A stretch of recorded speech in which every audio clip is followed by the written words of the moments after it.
ਅਸੀਂ गुड़ वाले गुलगुले बनावांगे। सब तो पहला आ देखो गुड़, सौंफ और पानी इसमें बॉयल कर लो। गुड़ तुसी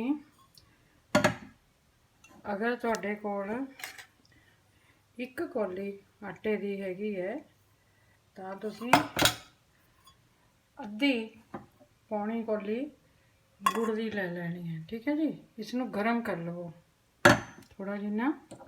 अगर तुसी जल्दी जल्दी बनाने हैं तो आ देखो आटे विच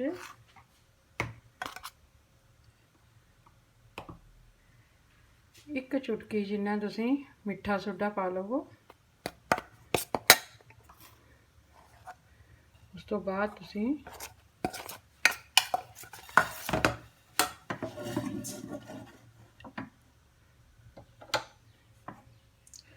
आ देखो गुड़ अते सौंफ वाला पानी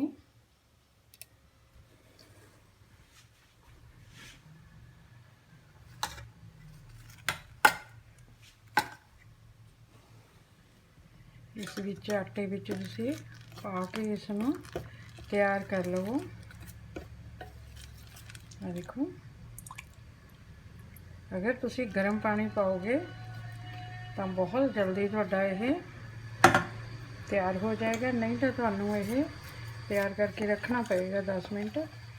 इसमें 10 मिनट रखने की ज़रूरत नहीं, नाल ही नाल तुहाडा ये तैयार हो जाएगा।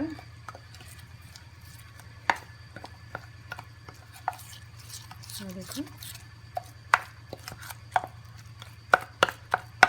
चंगी तरह इसकी गठ नहीं पैनी चाहिए। चंगी तरह इसमें मिक्स कर लवो। देखो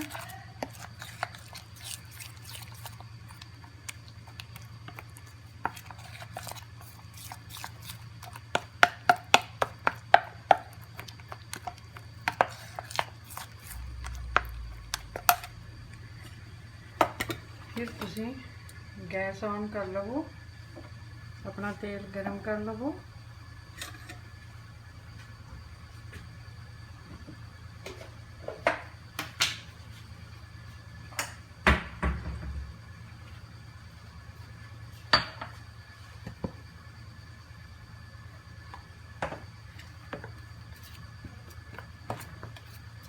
इसमें चंगी तरह गरम होने दियो। इन्ने विच तुहाडा ये मिश्रण तैयार हो जाएगा। आ देखो इस तरह करना है। देखो एकदम रेडी है, ज़्यादा वेट करने की जरूरत नहीं थानू। देखो ठीक है जी।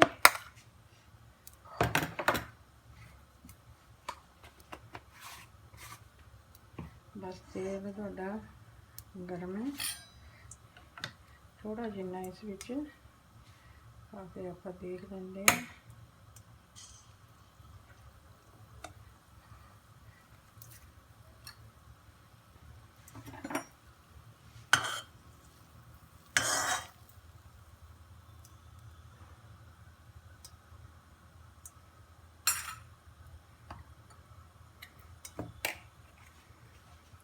इस तरह तुसी हथ नाल ਜਾਂ फिर तुहाडी इच्छा चम्मच नाल भी ले सकते हो। हाँ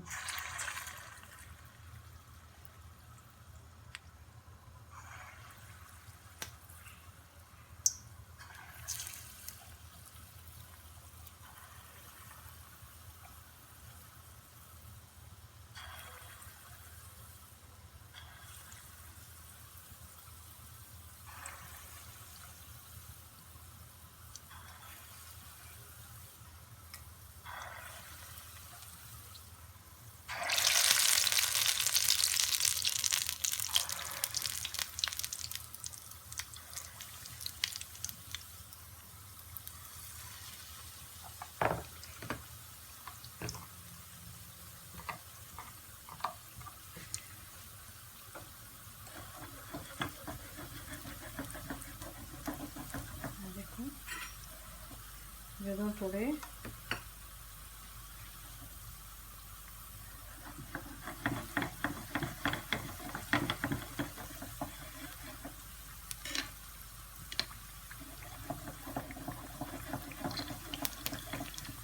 नीचे तो थोड़े ब्राउन हो जाए फिर तुसीं इसनूं पलटना है। ठीक है जी। देखो ये बहुत ही सॉफ्ट बन गए। एक चुटकी जिन्ना ही पिंच जिन्ना ही तुसीं मिठा सोडा पाना है, ज़्यादा नहीं पाना।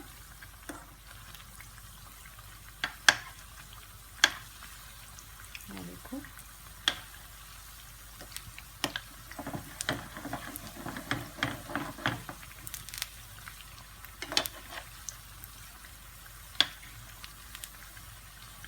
ये इसलिए पाना होंगे मिठा सोडा ताकि अंदर तक पूरी तरह पक जाए, नहीं तो अंदरों कच्चे रह जाते हैं।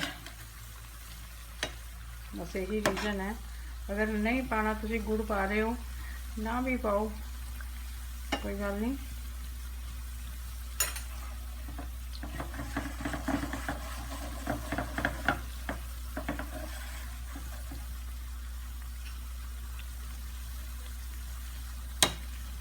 बस तुहाडे गुलगुले तैयार है। देखो